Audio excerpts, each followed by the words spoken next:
Live from Utah's CW30, ABC4 News at 7 starts now. Good evening. Thank you for watching ABC4 News at 7 on the CW30. I'm Lena Takata in for Courtney Johns. We start with our top 7 stories at 7 p.m. We begin tonight with severe weather. This incredible video captured today at Capitol Reef National Park. Heavy thunderstorms creating rushing waterfalls. A flash flood warning now issued, forcing parts of the park to close.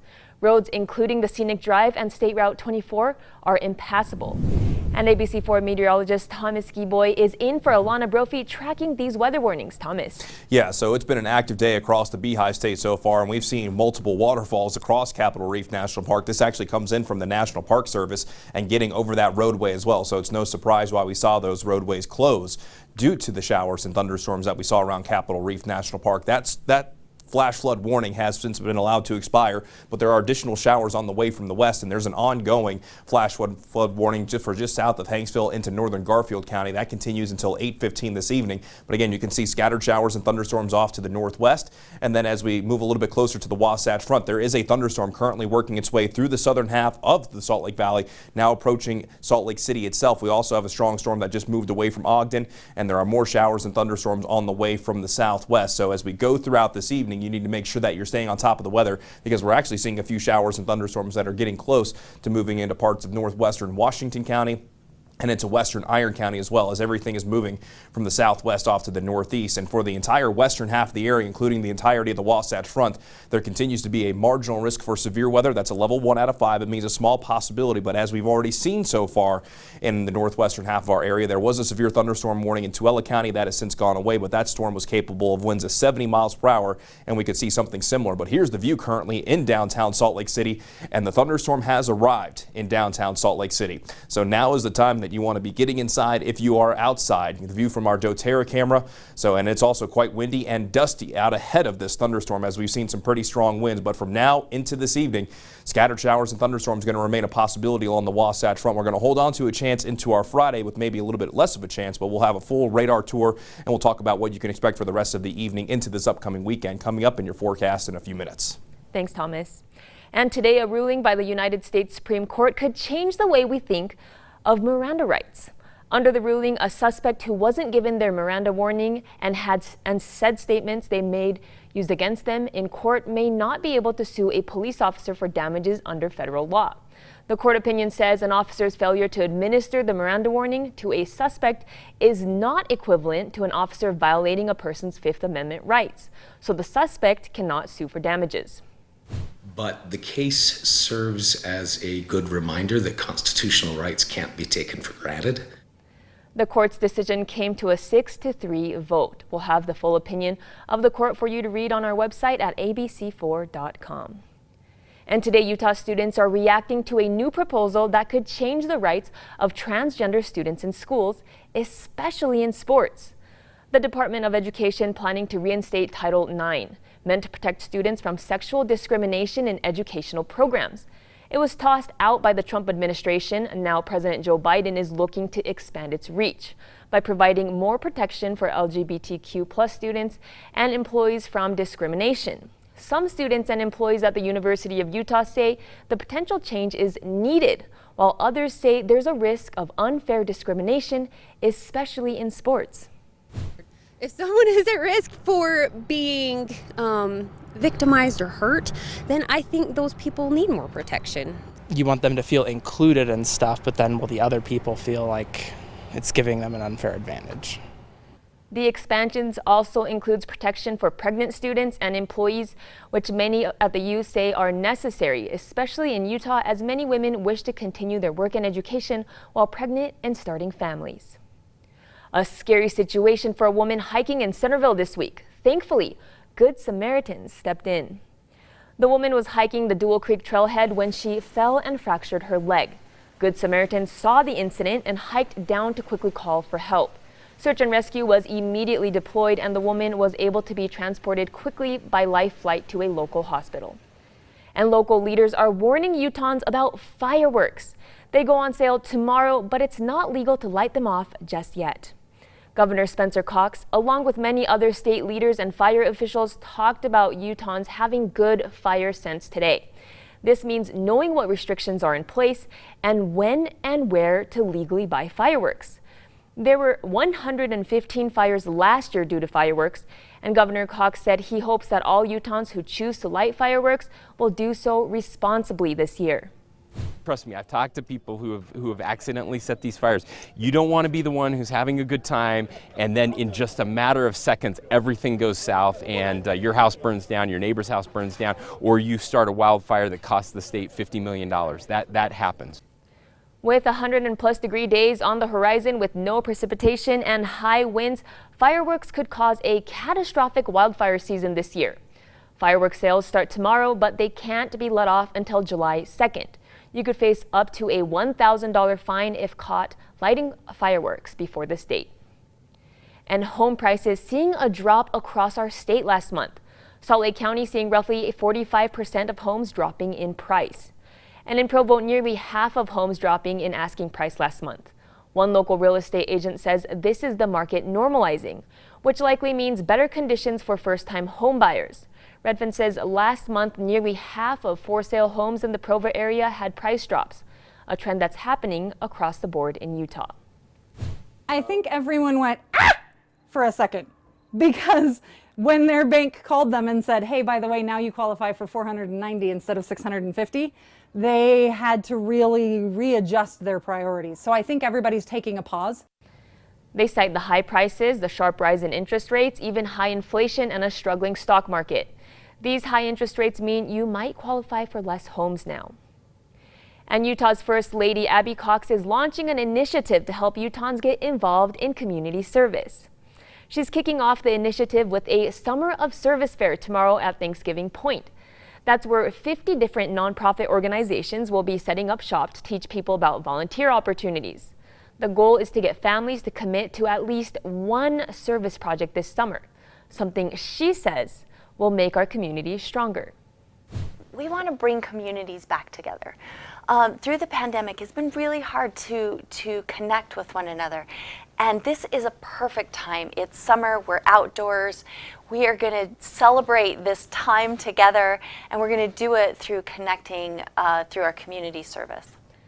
The fair is at Thanksgiving Point tomorrow from 4 to 9. There'll be food trucks, games, a petting zoo, and even a free concert.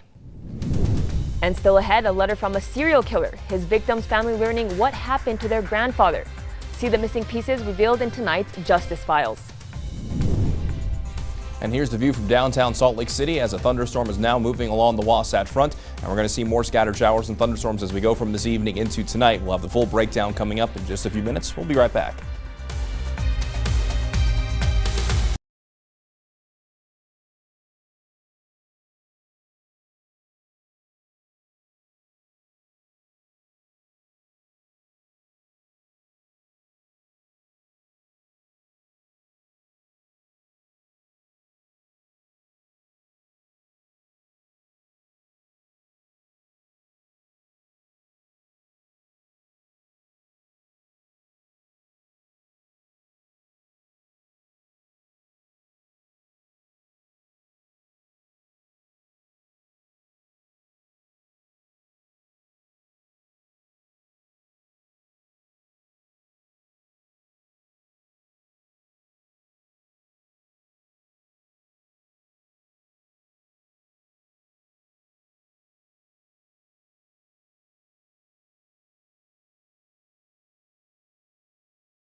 Time now for Utah's most accurate forecast with Thomas Keyboy. Weather rates certified 11 years in a row. Good evening, Utah. It has been an active weather day across the Beehive State. We've seen multiple flash flood warnings and multiple severe thunderstorm warnings in spot. We still have one ongoing flash flood warning. Even though most of the rain has since come to an end, there's more rain off to the west, and this is situated just to the southeast of Hanksville and in the northern half of Garfield County. So this goes until 8:15 this evening. Remember the phrase, turn around, don't drown. And with more showers possibly on the way from the west, you still want to be very cautious with the weather that is working its way in your direction. We just saw a strong thunderstorm move through Ogden. It's now working its way to the southeast of Cache Valley, but there is one strong thunderstorm that's on the eastern half of the Salt Lake Valley. Just moved through Draper and into Sandy. So if you're very close to Parley's, you need to be very careful with this storm that's currently working in that direction. We also have a thunderstorm that's moving away from Tooele, which could very well find its way to the northern Wasatch Front. And we're looking at more scattered showers and thunderstorms from Juab County down to Millard County. For those of you in Nephi, that thunderstorm that you see very close to Millard County and Juab County line could work its way in your direction. Plus, we have more thunderstorms on the way from the southwest. So it's likely going to continue to be an active evening across the state. And with the low pressure coming in from our southwest, we have a marginal risk for severe weather. It's a small possibility, but it's a possibility, and we already have seen some severe storms. And any storm that develops in this kind of environment that becomes severe could produce winds of around 60 to 70 miles per hour. So on top of the chance for severe storms, majority of the state also has an additional chance for some flash flooding. This is a marginal risk, again, on the small side of things when it comes to the risk category. And it's something that you don't want to discount completely. So a lot of things to be keeping track of as we go into tonight. Again, that low pressure on the way from the southwest, high pressure sitting off to our southeast. That monsoonal moisture has definitely surged its way in, and it definitely feels like monsoon season across the state. Now, as we begin the futurecast at 8 o'clock this evening, scattered showers and thunderstorms will continue from now more or less through midnight. We'll start to see the activity begin to wane a little bit as we go into the overnight hours, not eliminating it completely, but we'll go to more isolated showers and thunderstorms with possibly that best chance really being close to the I-70 corridor. And then as we make our way into our Friday, the best chance for showers and thunderstorms will be in eastern Utah. But along the I-15 corridor with residual moisture sticking around, there is going to continue to be at least a chance for some showers and thunderstorms. Then that chance on Saturday, even more isolated compared to what we're going to see for tomorrow, with that best chance being in southeastern and in central Utah. Tomorrow, the thunderstorm outlook, it's a general thunderstorm category for the I-15 corridor and areas off to the east, with that best chance being in the eastern half of the state from the Uinta Basin down to southeastern Utah. In the meantime, though, here's the view from Alta, where we just saw a thunderstorm move through. The skies are beginning to lighten up just a little bit, but on the right-hand portion of your screen, you can definitely tell that that thunderstorm continues to move to the north. In Monument Valley has gotten a good soaking of rain, and you can actually see some blowing dust in the distance. So we've seen that monsoonal moisture work its way across the Beehive State. Tonight's only going to see an overnight low of 64 degrees in Salt Lake City. Keep your eyes to the skies as showers and thunderstorms will remain a possibility into tonight. Tomorrow, a daytime high of 90 degrees will be at 86 tomorrow in Cedar City. A slight chance for a shower and storm in Cedar City, but looking mostly dry in St. George with a high temperature right around 100 degrees. And then we'll be at and above the century mark into and past this upcoming weekend down in St. George, and possibly more monsoonal moisture arriving Wednesday and Thursday with a better chance for some showers and storms. Keep your fingers crossed that we can get some wet weather. Then along the Wasatch Front, a chance for thunderstorms tomorrow with just a slight chance over the weekend. Mostly dry Monday and Tuesday, then a chance for thunderstorms does return by the time we get into your Wednesday and Thursday. If you want to stay on top of your weather, especially with all the active weather that we have, just download the Pinpoint Weather app. Go to the Apple App Store, Google Play, or simply scan the QR code right there on your screen. Stay with us. We'll be right back after the break.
Welcome back.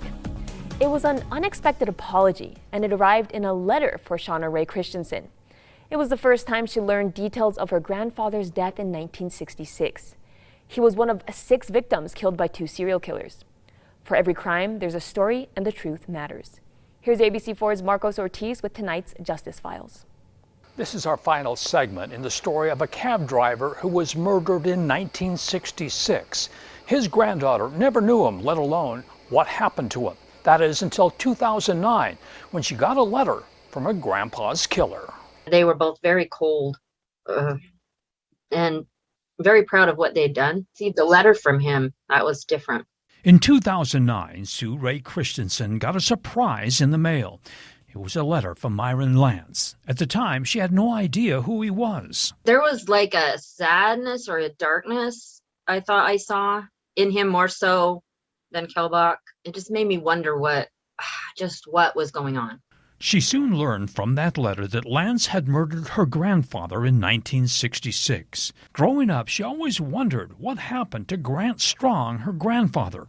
Her mother said very little. But in 2009, she finally learned details of her grandfather's murder. I was alone in the cab. I only shot and killed your grandfather because he reached out and tried to take the gun from me. Yes, we were using drugs and we were also drunk. Even so, I've never used that for an excuse. There was no excuse for what happened. He said her family wasn't the only one victimized by the murders. His family also suffered. Lance said he grew up in Salt Lake and his family was dysfunctional. In that letter, Lance said he and Kelbach were cousins and that Kelbach was gay. He claimed to be straight, but he didn't want to make excuses and didn't expect forgiveness. I had a job, a family, and what could be called a good life. Then all hell broke loose. Why? I don't know. And really, I have tried to make sense of it, but there wasn't no excuses can I use. I'm truly sorry. What she didn't know at the time of the letter was that Lance and Kelbach were serial killers. She learned from the internet they had killed 6 people in Salt Lake County. They were finally arrested and spent the rest of their lives in prison. But something was still missing. She had never seen a picture of her grandfather until ABC4 emailed one to her. I was so grateful. I was happy I got to finally put a face to the name. A year after Lance wrote the letter, he died. Christensen wonders if he knew he was about to die and was seeking forgiveness. I don't really think it's our place to forgive anyway.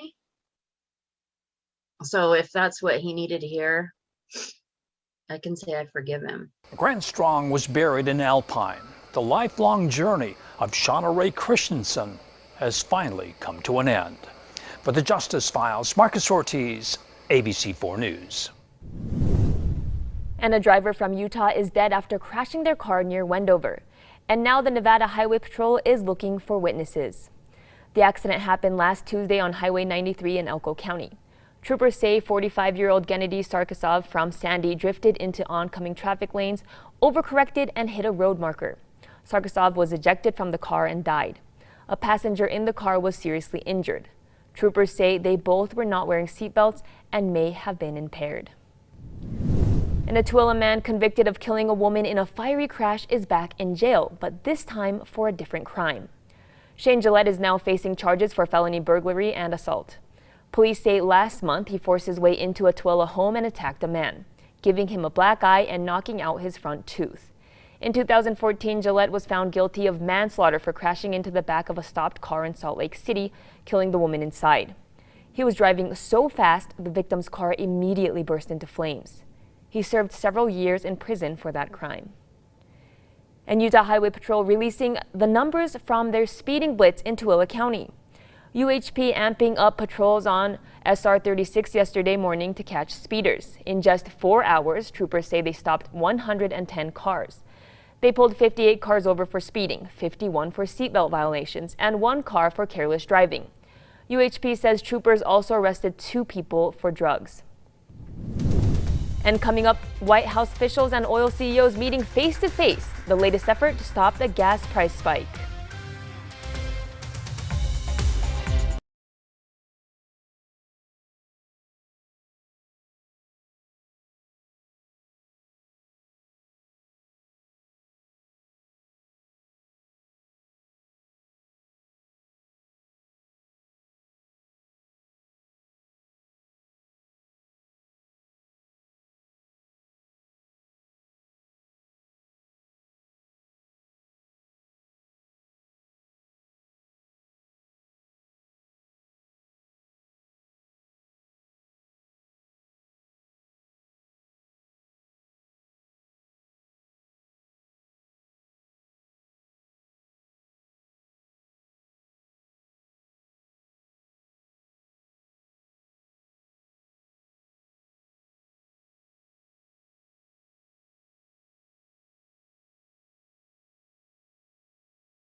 A day after proposing a federal gas tax holiday, President Biden has summoned the heads of 7 top oil companies to the White House to tackle sky-high oil prices.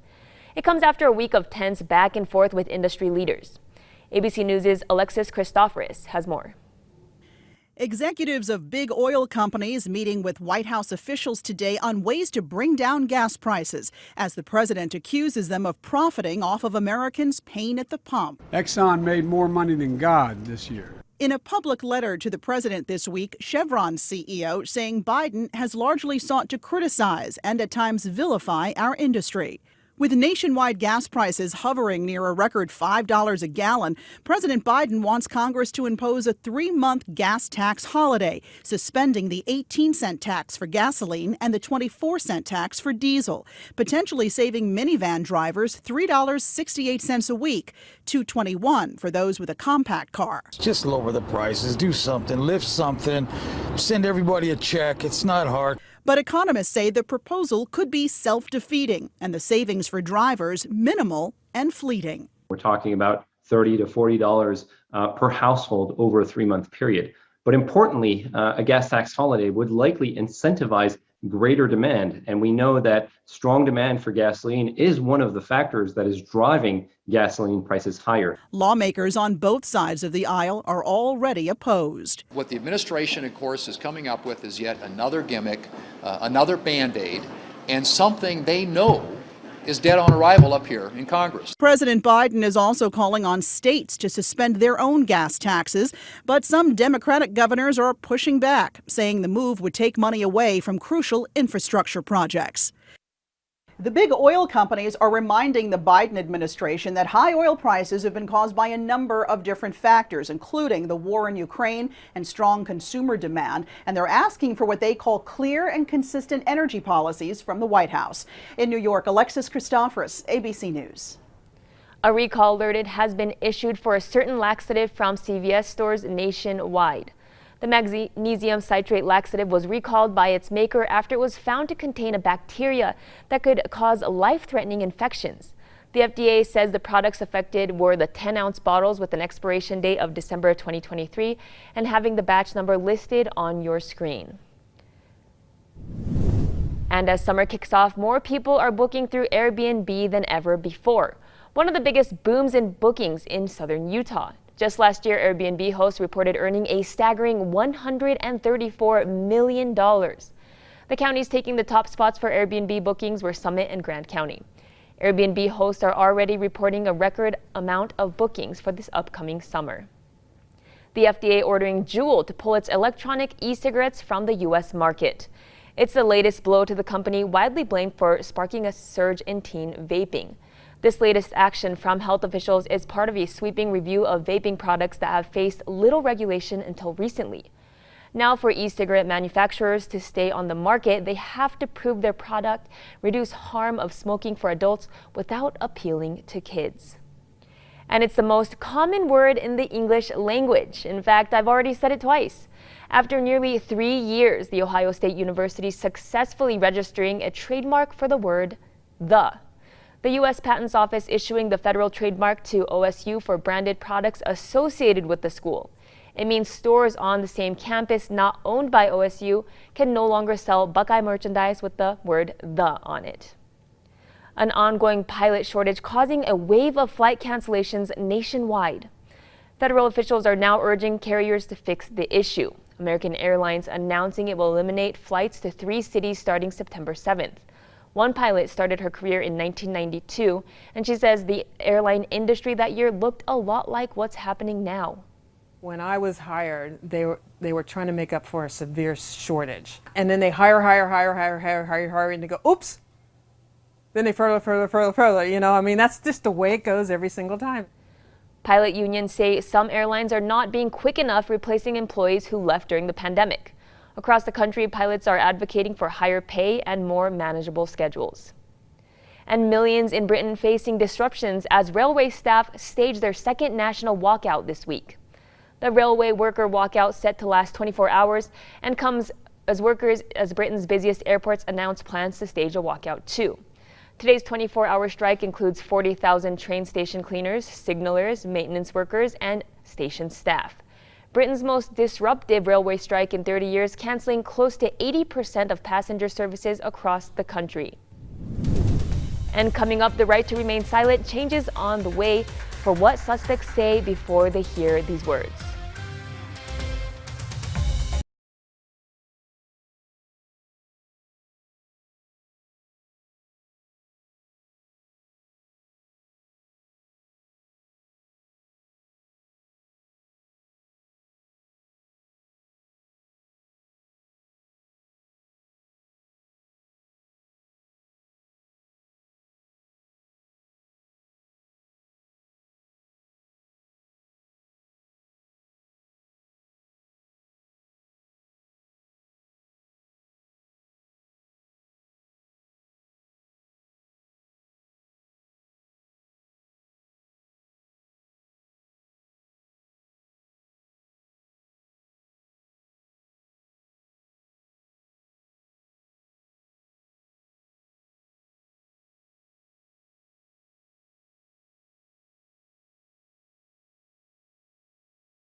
Live from Utah's CW30, ABC4 News at 7:30 starts now.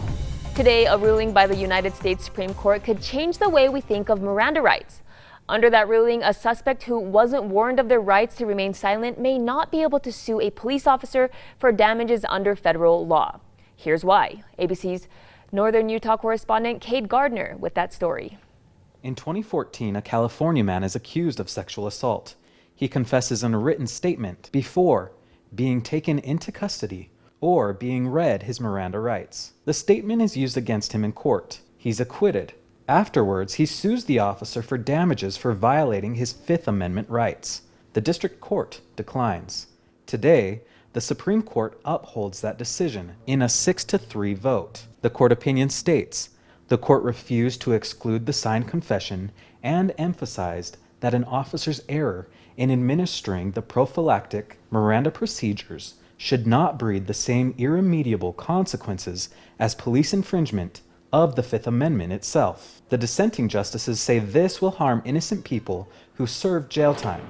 In a statement, they ask, but then, what remedy does he have for all the harm he has suffered? Anytime the courts restrict or reduce individual rights, there are concerns that should be raised. Utah attorney Stephen Howard says the court's ruling doesn't change Miranda rights, but is rather a determination of what's required in order to get civil damages from an individual police officer. He says on some levels, it might be argued that police officers may feel emboldened to skirt the rules on the Miranda warnings because they're not afraid of being sued individually. In terms of practical day-to-day realities, I doubt that is a significant factor in how most officers behave. That was ABC4's Cade Gardner reporting. We'll have the full opinion of the courts for you to read on our website at abc4.com. And the U.S. Justice Department says it disagrees with the Supreme Court striking down New York's concealed carry statute. The rule places restrictions on who can carry a concealed handgun outside the home. The landmark ruling today is a major victory for gun rights advocates with major implications across the country. It's one thing to possess a firearm in the privacy of your own home for your self-defense, but it's something else to bring it out into the public, which puts public safety at risk. It's important to note the court's decision does not mean states cannot require concealed carry permits.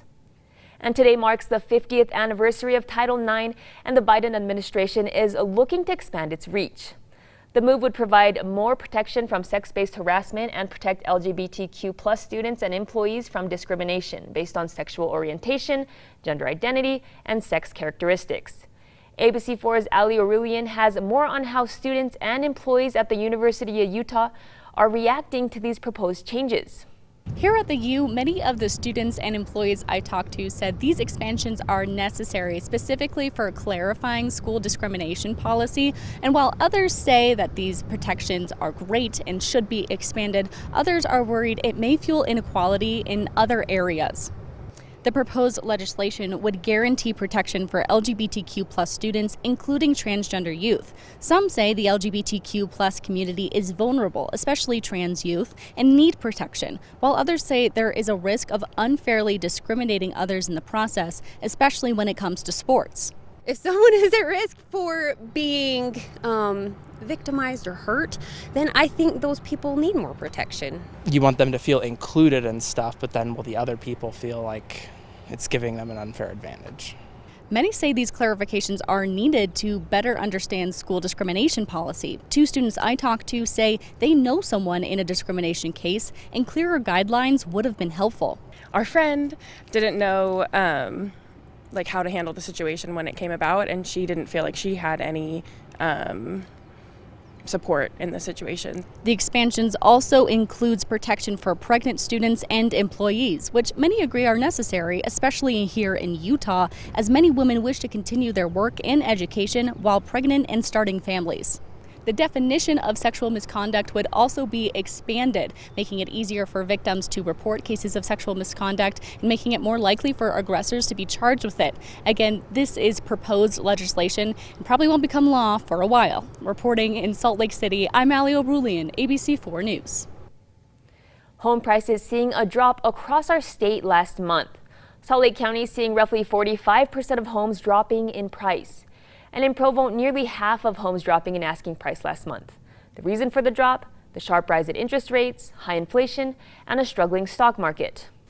I think everyone went, for a second, because when their bank called them and said, hey, by the way, now you qualify for 490 instead of 650, they had to really readjust their priorities. So I think everybody's taking a pause.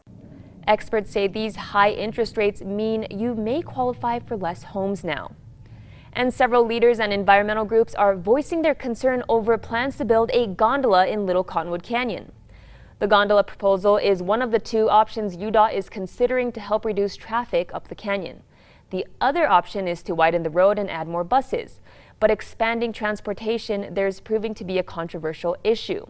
Those opposed to the gondola say it only serves those going to the ski resorts. They're not coming here to see a big gondola, you know what I mean? And it ruins it for them. People will stop coming because of that. We've seen gondolas installed all over the world that are effective at moving people in all weather conditions. That's why we support gondola. And despite the back and forth, many people say neither of UDOT's proposed choices are optimal for Little Cottonwood Canyon. UDOT is expected to make a decision this winter after a public review period. And local leaders are warning Utahns about fireworks. They go on sale tomorrow, but it's not legal to light them off until July 2nd. Governor Spencer Cox, along with many other state leaders and fire officials, talked about Utahns having good fire sense today. This means knowing what restrictions are in place and when and where to legally buy fireworks. There were 115 fires last year due to fireworks, and Governor Cox said he hopes that all Utahns will light off fireworks responsibly this year. Trust me, I've talked to people who have accidentally set these fires. You don't want to be the one who's having a good time, and then in just a matter of seconds, everything goes south, and your house burns down, your neighbor's house burns down, or you start a wildfire that costs the state $50 million. That happens. With 100-plus degree days on the horizon with no rain and high winds, fireworks could cause a catastrophic wildfire season this year. Fireworks sales start tomorrow, but they can't be lit off until July 2nd. You could face up to a $1,000 fine if caught lighting off fireworks before this date. Meanwhile, in your fire tracker, the Left Fork fire has grown more than 600 acres since yesterday. The human-caused wildfire sparked 2 weeks ago in the Dixie National Forest. At last check, the Left Fork fire has burned more than 4,600 acres and is still only 5% contained. But crews say cooler weather and less wind is helping in their efforts to fight the fire. And still ahead, the Sundance Institute hosting events all summer long. We're joined by a couple guests who will explain everything you need to know.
You're watching ABC4 News on Utah's CW30. Welcome back. The Sundance Institute hosting events all summer long. ABC4's Emily Clark spoke to a couple of guests who will explain everything you need to know.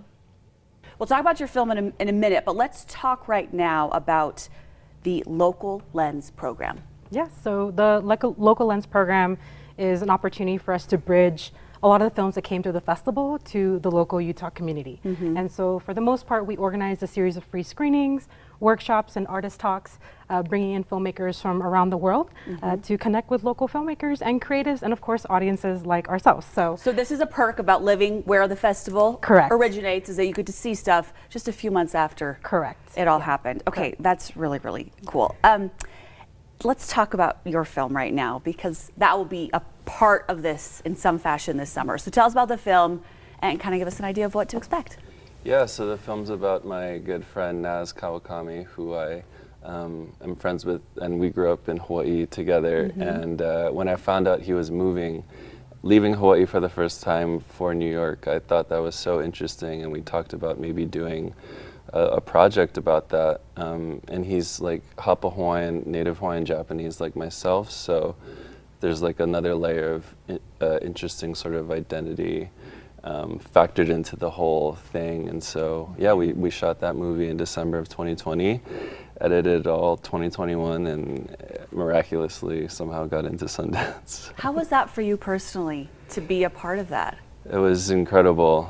I've been a fan, obviously, of the festival forever, and I've submitted a lot of short films, have not gotten in. So this was the first thing that actually got in, and it was beyond words.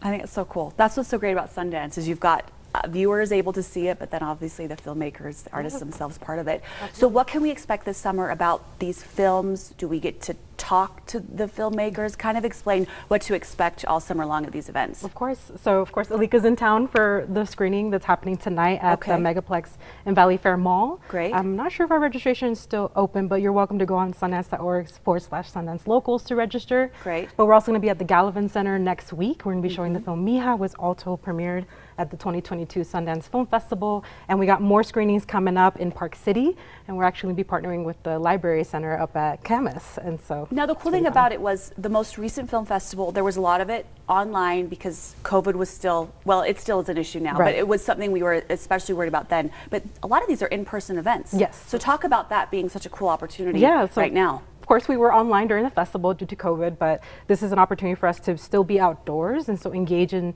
independent film in a safe way. But we're also coming back to indoors. So this is the very first time that we're back to indoors, such as with Megaplex, with Kaimuki, for example. And so we're just trying to create an opportunity for folks to get back into the spirit of independent film and get a little taste of what the Sundance Film Festival is all about. And that includes meeting filmmakers like Alika. Which is so cool. We're so glad you're here. And I'm so excited about all your success. So is the best thing to do just go to the website and see what's available, or what do you say our viewers at home should do? Yeah, absolutely. Just go to sundance.org/Sundance Locals. That is our community page. And there you will have our full slate of summer screenings. And so not the full slate has been announced just yet. We got some more coming out for Park City as well. So you just have to keep checking. Yeah, just keep checking. Stay on top of it. Yeah, Thanks so much to both of you. Yeah, We're so happy to join us.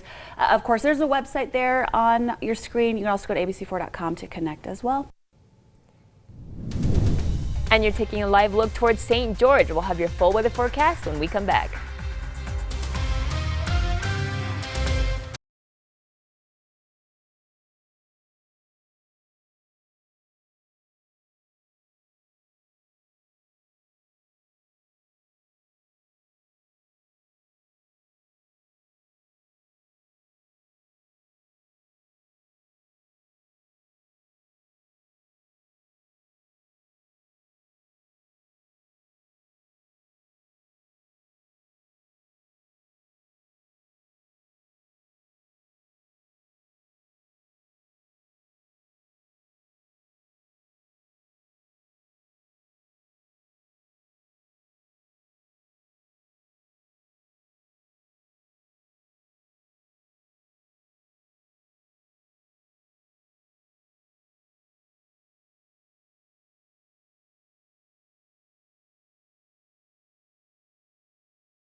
Time now for Utah's most accurate forecast with Thomas Keyboy. Weather rates certified 11 years in a row. Good evening, Utah. Yesterday, monsoon moisture started to surge into the Beehive State, and we've seen more moisture move in today, and a low pressure that's slowly approaching from our southwest has been a catalyst to providing for some strong storms across the state for today. We've also seen multiple flash flood warnings. We have one active flash flood warning, and this is going to be in parts of Wayne County and in Garfield County. This goes until 8:15 this evening, and there are a few showers off to the west, so we'll be keeping a very close eye on this. But if you're around Loa, you definitely want to make sure that you're inside with a thunderstorm nearby. A strong thunderstorm just worked its way through the northern half of the Utah Valley into the Salt Lake Valley. Now that's moving its way towards the Wasatch back. One thunderstorm now moving towards Randolph, and we got a couple of thunderstorms now approaching the base of the Uintas as well, with more thunderstorms in the southwestern half of our area that are moving their way to the northeast. So it's going to continue to be active as we go into this evening and tonight.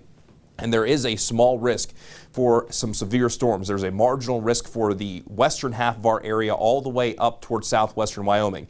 A marginal risk when it comes to the thunderstorm outlook is a small possibility for severe storms, but like we've already seen, that possibility could eventually play out, and thunderstorms that do become severe are going to be capable of producing wind gusts over 60 miles per hour. And on top of the severe storm potential, there's also a marginal risk for excessive rainfall that could lead to additional flash flooding. And this encompasses most of our area. So a lot of things that you want to keep track of as we go through tonight. Let's begin the future cast at 8 o'clock this evening, and we're going to be looking at more scattered activity from now through around midnight. Things will start to gradually begin to wane as we go through the overnight hours, still keeping at least a slight chance in the forecast. And then tomorrow, that best chance for showers and thunderstorms is going to be more so of the isolated variety. But we'll still have that chance nonetheless, especially east of I-15. But I think there's going to be enough lingering moisture behind with all the monsoon moisture that we have, that isolated showers and thunderstorms can't be ruled out even along the I-15 corridor. And then we won't have quite as much moisture for our Saturday. So that best chance will be south of the Salt Lake Valley and mainly in central Utah and in southeastern Utah, east of the I-15 corridor. So we'll be with moisture the next few days. But today is definitely that best coverage of storms across the state. And as I mentioned, tomorrow along and east of I-15 is where that best chance for showers and thunderstorms will be for our Friday. So it's another day you want to keep your eyes to the skies, especially if you're going to our national parks for your Friday. Here's the view in Oakley. Stormy skies over the Wasatch Back, and we just saw a pretty strong storm work its way over the Wasatch Back. That's that same one that moved through Salt Lake City and in St. George with our Dixie Tech camera. This looks absolutely beautiful.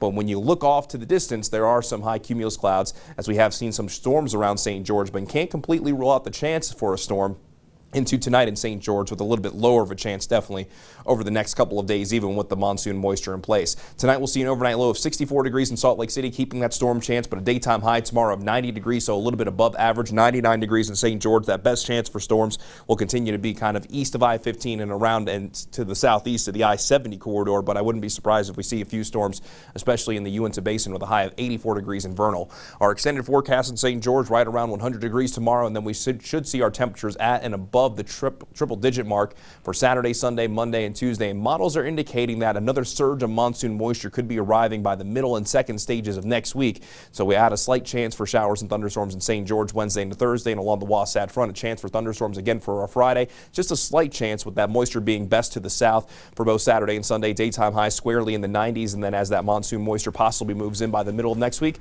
a chance for showers and thunderstorms Wednesday and Thursday. Stay with us. We'll be right back after the break.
And thanks for joining us on the 7 p.m. news on CW30. Coming up at 10 on ABC4, the FDA banning all Juul products in the U.S. market. Hear why doctors say this ban is so important for teenagers.